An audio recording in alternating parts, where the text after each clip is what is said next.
ఓం నమ శివాయ శ్రీమాత్రే నమః. మిత్రులకి, శ్రేయోభిలాషులకి, అలాగే నన్ను ఇంతగా ఆదరిస్తున్న యూట్యూబ్ ప్రేక్షకులందరికీ కూడా పేరు పేరు ధన్యవాదాలు.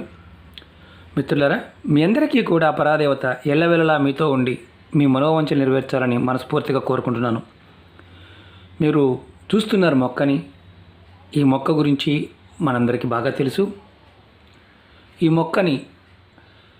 మొక్క పువ్వులు, అలాగే ఈ మొక్క ఆకులు, సర్వాంగాలు అంటే ఈ మొక్కకు సంబంధించిన వేర్లు, కాడ, బెరడు, ఆకులు, పువ్వులు, గింజలు అన్నీ కూడా చాలా చాలా అద్భుతమైన ప్రయోగాలకు ఉపయోగిస్తూ ఉంటారు.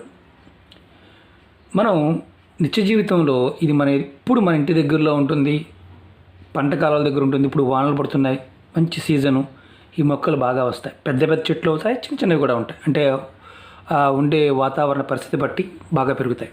వీటిని ద్రోణి పుష్పాలు అంటారు, లేదా మన భాషలో తుమ్మి పువ్వులు అంటారు. తుమ్మ కాదు, తుమ్మి పువ్వుల చెట్టు అంటారు. ఈ పువ్వులతో మనం అంతకుముందు చాలా వీడియోలు చెప్పుకున్నాం. శివార్చన కోసం, లక్ష్మీ కటాక్షం కోసం ఈ పువ్వుల్ని ఎలా వాడుకోవాలో అంతకుముందు వీడియోలో కూడా తెలుసుకున్నాం.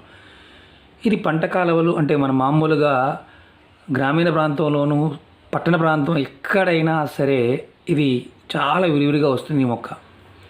ఈ మొక్కలో అద్భుతమైన తాంత్రిక శక్తులు దాగి ఉన్నాయి. ఈ మొక్కని మనం విధి విధానంగా వాడుకోగలిగితే, దీని గురించి తెలుసుకుని వాడుకోగలిగితే, ఆయుర్వేద పరంగా కాకుండా తాంత్రిక పరంగా కూడా చాలా అద్భుతమైన ఫలితాలను చూడగలుగుతాం. ఈరోజు మనం ఒక 2 తాంత్రికమైన విషయాలు, అంటే మనం జీవితంలో ఎదుర్కొంటున్న కొన్ని సమస్యలకి తేలికైన పరిష్కారాన్ని ఈ మొక్క ద్వారా తెలుసుకుందాం. అలాగే మీకు ఈ వీడియో నచ్చినట్లయితే లైక్ చేయండి, నా ఛానల్ సబ్స్క్రైబ్ చేసుకోండి, గంట సింబల్ని యాక్టివేట్ చేసుకోండి, 10 మంది మిత్రులకి షేర్ చేయండి మీకు నచ్చితేనే. ఈ మొక్క చెప్పుకున్నాం, సంస్కృతంలో దీన్ని ద్రోణి పుష్పాలు అంటారు, తెలుగులో తుమ్మి పూలు అంటారు. లోకల్ భాషలో ఇంకా అంటే గ్రామీణ ప్రాంతాల్లో మనకున్న 3 ప్రదేశాలు, అంటే ఇటు కోస్తా కావచ్చు, రాయలసీమ, తెలంగాణ, రకరకాల పేరుతో పిలుస్తూ ఉంటారు. ఈ మొక్క వేరు మనకి ఒక అద్భుతమైన శక్తిని ఇస్తుంది. ఈ మొక్క వేరుని మనం విధి విధానంగా తెచ్చుకొని మనం తావీజులో పెట్టి ధరించినట్లయితే చాలా అద్భుతమైన ఫలితాలు ఉంటాయి. ఎలా తెచ్చుకోవాలి, ఏ విధంగా తెచ్చుకోవాలి చెప్తాను. మీరు ఎవరైనా సరే, ఆడవారైనా మగవారైనా సరే, మీరు ఈ మొక్కని ముందు మీ ఇంట్లో ఉన్న, అంటే నేను చూపిస్తున్నది నేను పెంచుకునే మొక్క, ఎందుకంటే నిత్యం నేను శివపూజ కోసం ఈ పుష్పాలను వాడుతూ ఉంటాను, ఆయుర్వేద పరంగా మందులకు వాడుతూ ఉంటాను. ఈ మొక్కని మీరు ముందుగా ఎక్కడైనా సరే, ఏ ప్రదేశంలో అయినా సరే ఐడెంటిఫై చేసుకోండి. చేసుకున్న తర్వాత అంటే సోమవారం నాడు చేసుకోండి. ఈ ఉపాయాన్ని మంగళవారం నాడు చేయాలి. మీరు మంగళవారం నాడు చేసే ముందు సోమవారం సాయంత్రం ఈ మొక్కకి కొంచెం నీరు పోసి నమస్కారం చేసుకొని మనసులో చెప్పుకోండి, నేను రేపు పొద్దున వచ్చి తీసుకువెళ్తాను అని. తర్వాత మంగళవారం ఉదయాన్నే ఈ ఉపాయాన్ని కూడా మంగళవారం నాడు ఉదయం 6 నుంచి సాయంత్రం 5 గంటల లోపు మాత్రమే చేయాలి. ఆ తర్వాత చేయకూడదు. ఈ చెట్టుని మీరు సోమవారం నాడు నిమంత్రం చెప్పుకున్నారు, మంగళవారం నాడు ఈ చెట్టుని మీరు ఉదయాన్నే వెళ్ళి నమస్కారం చేసుకొని మీ కోరిక ఎలా చెప్పుకోవాలో చెప్తాను. నాకు అంటే నా కుటుంబ అవసరానికి, నాకు ఉన్న బాధలకి నేను నిన్ను తీసుకువెళ్తున్నాను, నా బాధల నుంచి నాకు విముక్తి కలగాలి అని చెప్పుకొని తీసుకోవాలి. ఈ మొక్కని సమూలంగా అంటే మొదలు కనిపిస్తుంది కదా, పెద్ద మొక్క అనుకోండి, ఈ లావు కూడా అవుతాయి. ఒక్కొక్కసారి ఇవి 2.5 ఫీట్ కూడా పెరుగుతాయి. అంటే మంచి వాతావరణం, మంచి నేల ఉన్నప్పుడు బాగా పెరుగుతాయి, బాగా పువ్వులు కూడా వస్తాయి. ఈ మొక్కని మీరు వేళ్ళతో సహా పీక్కురావాలి. తెచ్చుకొని ఏదైతే వేలు తెచ్చుకుంటారో ఆ వేళ్ళు చక్కగా కడిగి మీరు అదే రోజున పక్కన పెట్టుకోండి.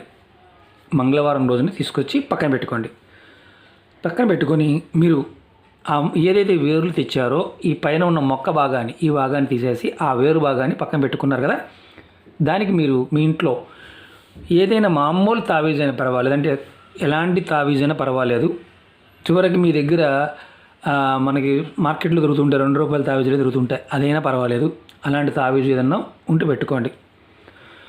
ఎవరికైతే ఎక్కువగా అంటే నజర దోషాలు అంటే కన్ను దృష్టి ఎక్కువగా ఉండి పిల్లలకు కానీ పెద్దలకు కానీ, అలాగే భూత ప్రేత పిశాచ బాధలు అంటే దెయ్యాలు భూతాలు గాలి ఇలాంటి అంటే ఎక్కువ వింటూ ఉంటాం.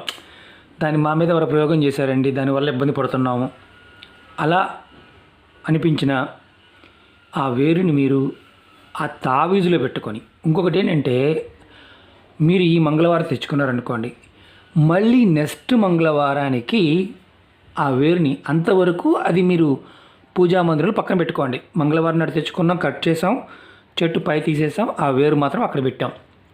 అది నెక్స్ట్ మంగళవారం, ఈ మంగళవారం తెచ్చుకుంటే పై వచ్చే మంగళవారానికి మీరు ఉదయాన్నే స్నానం చేసి ఆ తావీజులో ఆ వేరు ముక్కని, చిన్న వేరు ముక్కని కానీ పెద్ద వేరు ముక్కని పర్వాలేదు, తావీజులో పెట్టుకొని ధూపం చూపించి సాంబ్రాణి చూపించి అది చక్కగా బిగించండి.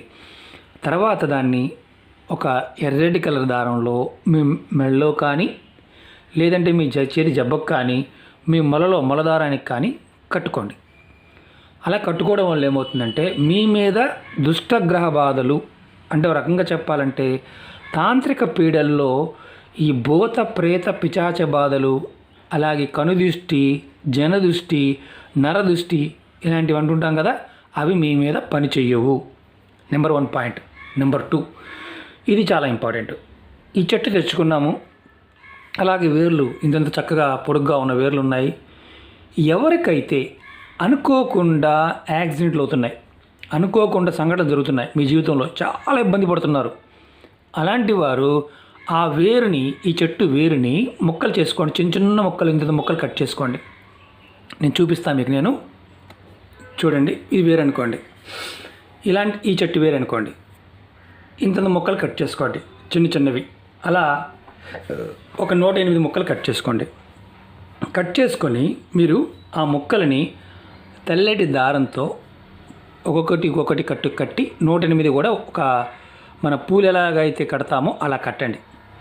కట్టుకొని ఎవరికైతే ఇబ్బంది పడుతున్నారో, అంటే అన్ఎక్స్పెక్టెడ్గా అనుకోకుండా చాలా ఇబ్బందులు, ఆర్థిక ఇబ్బందులు, మానసిక ఇబ్బందులు, శారీరక ఇబ్బందులు, అంటే ఏదో ఒక సమస్యతో ఎప్పుడు అంటే అనుకోకుండా సంఘటన జరుగుతున్న వారు ఎవరైనా సరే ఈ చెట్టు వేరు మాలని ధరించినట్లయితే వారికి అనుకోని సంఘటన జరగకుండా ఉంటాయి, వారికి రక్షణగా ఉంటుంది.